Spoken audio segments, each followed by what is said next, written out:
Hello दोस्तों, आप सभी का मेरे YouTube चैनल में स्वागत है। आज हम पढ़ेंगे अध्याय 6 विद्युत धारा एवं परिपथ का लेक्चर 9, जिसमें आज हम पढ़ेंगे धारा प्रतिरोध व चालकता का पार्ट 2। ओके, तो चलिए इस टॉपिक में आगे बढ़ते हैं। क्रियाकलाप थर्ड, चालक की लंबाई पर। ओके, तो जैसे कि हम लोगों ने लेक्चर 8 में पढ़ा था कि किसी चालक में विद्युत प्रतिरोध निम्न अवयवों पर निर्भर करता है। तो उनमें से पहला है चालक की लंबाई पर, अर्थात चालक की लंबाई क्या होता है, आर प्रोपोर्शनल टू एल, अर्थात आर किसके समानुपाती होता है, लंबाई के। अर्थात यदि प्रतिरोध का जो मान अधिक है तो क्या होगा, लंबाई भी क्या होगा, अधिक होगा। अर्थात लंबाई जितना अधिक होगा उसका प्रतिरोध का मान भी अधिक होगा। ओके, क्रियाकलाप 3, चालक की लंबाई पर। ओके, जैसे कि आप लोग देख सकते हैं यहाँ पर सारणी थर्ड दिया गया है। तो आप लोग इस सारणी को बना लेना, जिस प्रकार से हम लोगों ने सारणी 2 में क्रियाकलाप 2 के माध्यम से प्रतिरोध V/I का मान निकाला, ठीक इसी प्रकार से आप लोग निकाल लेना। ओके, तो चलिए आगे बढ़ते हैं।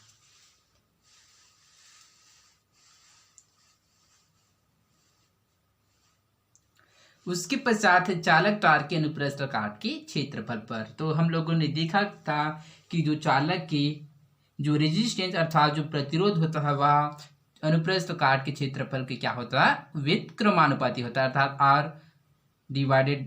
Proportional to 1 divided by A. तो ए किसको प्रदर्शित करता है, ए चालक के अनुप्रस्थ काट के क्षेत्रफल को प्रदर्शित करता है।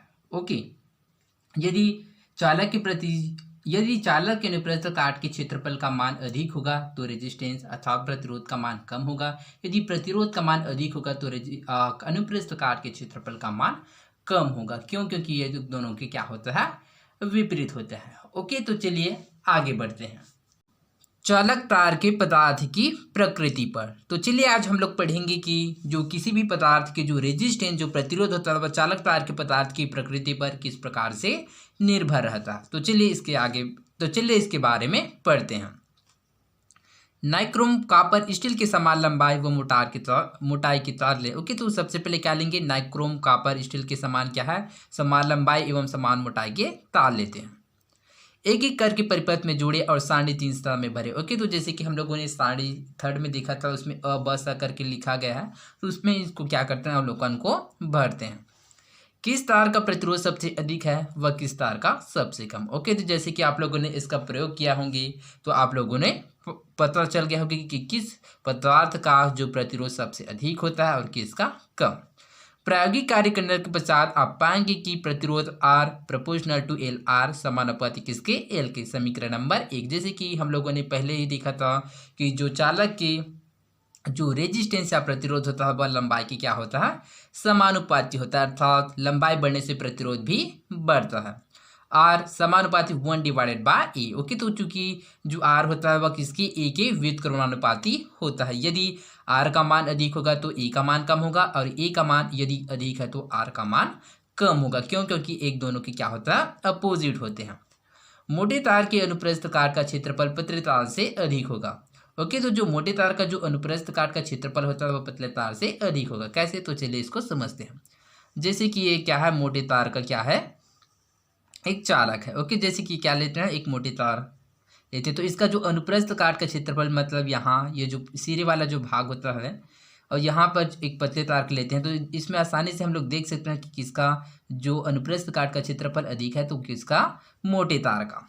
ओके, समीकरण 1 व 2 से R समानुपाती L डिवाइडेड बाय ए, समीकरण नंबर थर्ड। ओके, तो हम लोग क्या है, समीकरण नंबर क्या है 1 व 2 से R समानुपाती L डिवाइडेड बाय ए, समीकरण नंबर 10 लिख सकते हैं। ओके, इससे हमको पता चलेगा कि R L के समानुपाती है और R व्युत्क्रमानुपाती किसके है, ए के।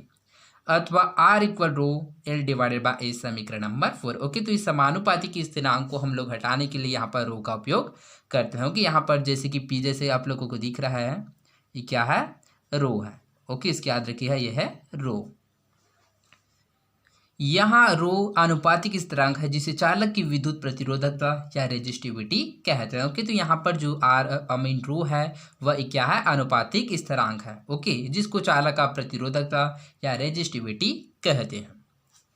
प्रतिरोधकता का ईसाई मात्रक ओम मीटर है और इसमें याद रखिएगा कि जो प्रतिरोधकता का ईसाई मात्रक क्या होता है, तो वो है ओम मीटर होता है।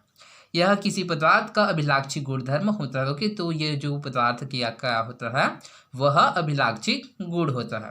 धातु तथा मिश्र धातुओं की प्रतिरोधकता अत्यंत कम होती है, जिसका परिसर 10⁻⁸ ओम से 10⁻⁶ ओम है। ओके, धातु एवं मिश्र धातु की जो प्रतिरोधकता होता है, रेजिस्टिविटी होता है, वह बहुत ही कम होता है, इसलिए ये विद्युत के अच्छे चालक होते हैं। ओके, तो इस वजह से क्या होता है, ये विद्युत के अच्छे चालक होते हैं।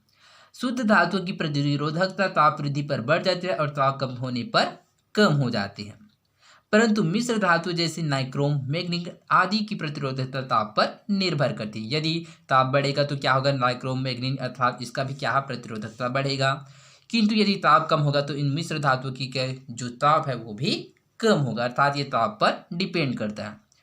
यही कारण है कि मिश्र धातु का उपयोग विद्युत स्तरीय टोस्टर आदि सामान्य विद्युत तापन युक्तियों के निर्माण में किया जाता है। इस वजह से क्या है, इसका उपयोग सामान्य जैसे कि विद्युत स्तरीय टोस्टर आदि के निर्माण में उपयोग किया जाता है। विद्युत बल्बों के तंतुओं के निर्माण में एकमात्र टंगस्टन धातु का ही उपयोग किया जाता है। ओके, तो इसको याद रखिएगा कि जैसे कि आप लोग पहले से जानते होंगे कि जो विद्युत बल्ब के तंतु, जो विद्युत बल्ब के जो अंदर में जो तंतु होता है वो किसका बना होता है, तो वो है टंगस्टन धातु का। इसका प्रतिरोध एवं गलनांक उच्च होता है कि जो टंगस्टन धातु का जो गलनांक एवं जो प्रतिरोध होता है वह उच्च होता है, अर्थात हाई होता है।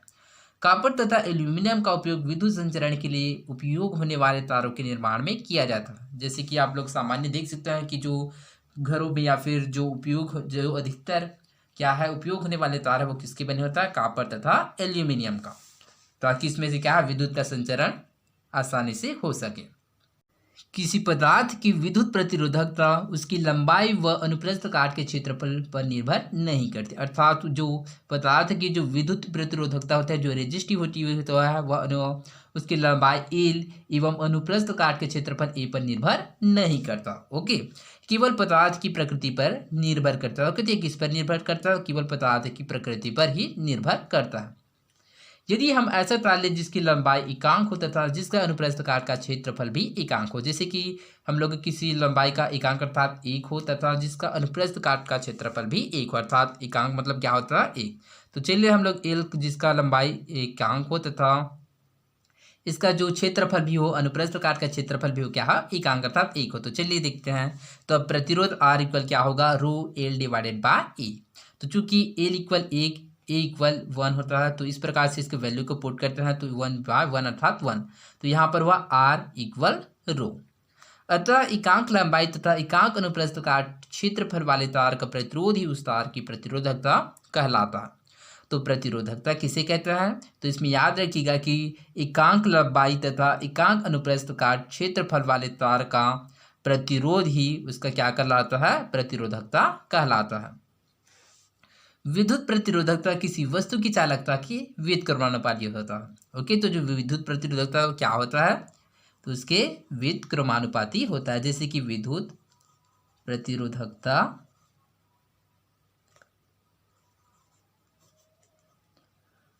प्रतिरोधकता किसी वस्तु की चालकता की क्या होता है, व्युत्क्रमानुपाती होता है। ओके, तो मान लीजिए यहाँ पर क्या है,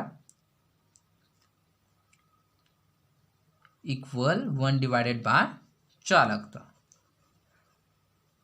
जैसे यहाँ पर अनुपातिक स्थिरांक भी लगा सकते हैं आप लोग। जैसे कि यदि चालकता अधिक होगा तो विद्युत प्रतिरोधकता का मान क्या होगा, कम होगा। यदि विद्युत प्रतिरोधकता अधिक होगा तो इस स्थिति में चालकता कम होगा। क्यों, क्योंकि ये क्या है, एक दूसरे के व्युत्क्रमानुपाती होते हैं। जिन पदार्थों की प्रतिरोधकता कम होती है अच्छे चालक होते हैं, और इसमें याद रखिएगा कि ऐसे पदार्थ जिनकी जो प्रतिरोधकता वह कम होता है वह अच्छे चालक होते हैं। क्यों, क्योंकि एक दूसरे से क्या है, अपोजिट, अर्थात ये क्या होता है, व्युत्क्रमानुपाती होता है। जैसे कि आप लोगों को मैंने पहले ही बताया था कि यदि विद्युत प्रतिरोधकता अधिक होगा तो चालकता का मान क्या होगा, बढ़ेगा। यदि चालकता का मान कम है तो इस स्थिति में विद्युत प्रतिरोधकता का मान बढ़ेगा। जबकि अधिक प्रतिरोधकता वाले पदार्थ विद्युतरोधी होते हैं। कोई भी पदार्थ पूर्ण रूप से शुद्ध चालक अथवा विद्युतरोधी नहीं होता। बढ़ती चालकता व घटती प्रतिरोधकता के आधार पर पदार्थों को निम्न क्रम में दर्शाया जा सकता है। चित्र 6 देखें, तो जैसे कि हम लोग चित्र 6 में देख सकते हैं पदार्थों की चालकता का बढ़ता क्रम। तो इसमें हम लोग देख सकते हैं कि यहाँ पर चालकता दिखाया गया है, उसके पश्चात ओम यूनिवर्स, सेंटीमीटर यूनिवर्स, ओके, ये क्या है, इसका यूनिट अर्थात इकाई होता है। ओके, तो यहाँ पर देख सकता है विद्युत रोधी जैसे कि कांच हो गया, हीरा हो गया, फिर सिलिका, अर्धचालक जर्मेनियम और सिलिकॉन एवं चालक तथा कॉपर और लोहा, ये क्या है, इसको चालकता को प्रदर्शित कर रहा है। जैसे कि हम लोग को देख सकते हैं इसमें क्या है, 10⁻24 से 10⁻8 तक इसका क्या होता है, वैल्यू होता है, वह विद्युत रोधी होता है। तथा 10⁻4 से लेकर 10⁻0 ये क्या होता है, अर्धचालक होता है। तथा 10⁻4 से लेकर 10⁻8 तक क्या होता है, कॉपर और लोहा होता है, जो इसके चालक होता है। ओके, तो आई होप आप लोगों को समझ आया होगा। तो आज के लिए बस इतना ही, मिलते हैं अगले वीडियो में। धन्यवाद।